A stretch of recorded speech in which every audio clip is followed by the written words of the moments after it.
On a side note, I was in Calgary back in October. My son was turning 40, and we went out to babysit our grandkids. And for some reason, I phoned Bill Good and got a hold of his wife, Diane. And she said, "Oh, Jim, you don't know?" I said, "No, I don't." But she said, "Oh, Bill's dying. He's in the first floor."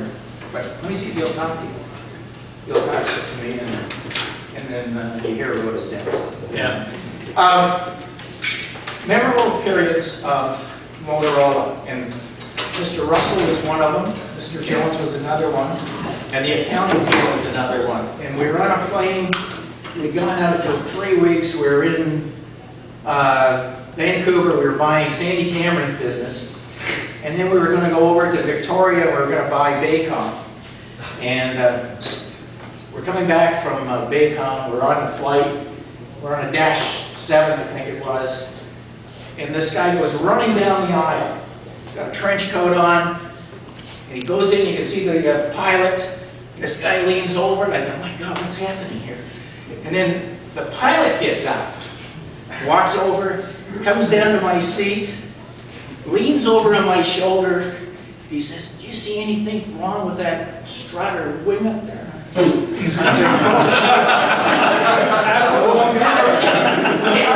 I'm an HR beat guy.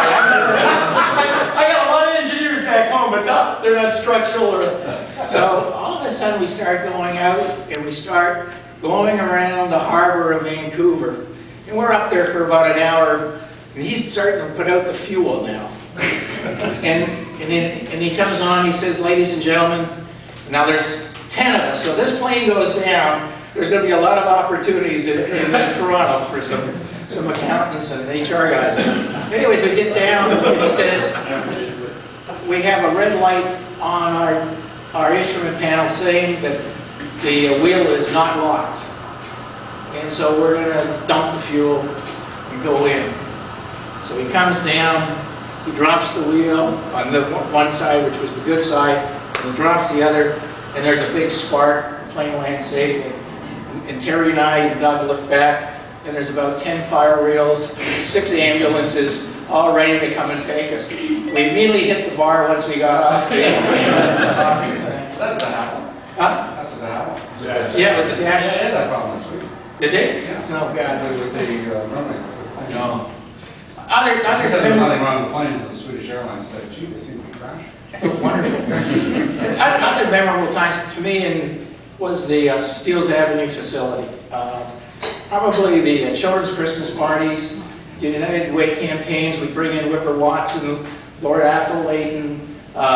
We would have the children's Christmas party that good old Doris Walters ran like a military boot camp. If you know Doris, if you didn't have a ticket, you didn't get a hot dog. It's true. Doris ran it. She was the heart of Motorola. She was the president of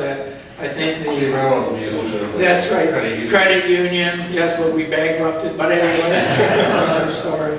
But I just like to thank everyone who I worked with and enjoyed your company. Sometimes you didn't enjoy me, but I didn't take it personal. There is life after Motorola. Listening to the names and positions that people couldn't come today, but knowing from talking to you today what you're doing, I think Motorola was a great training ground. I hear the stories of people bitching about Motorola, but then later you hear, geez, I miss the place. So it was a good camaraderie. It was a band of brothers, I called it. And, enjoyed being here for the first time, and I'll definitely come back. Don't go away. I'll probably get you for another story. And you know, I'm sure all of you thought that exorbitant fee that we charge just covers the entertainment, the breakfast, the tips, the room. No, it's more than that. There are actually door prizes.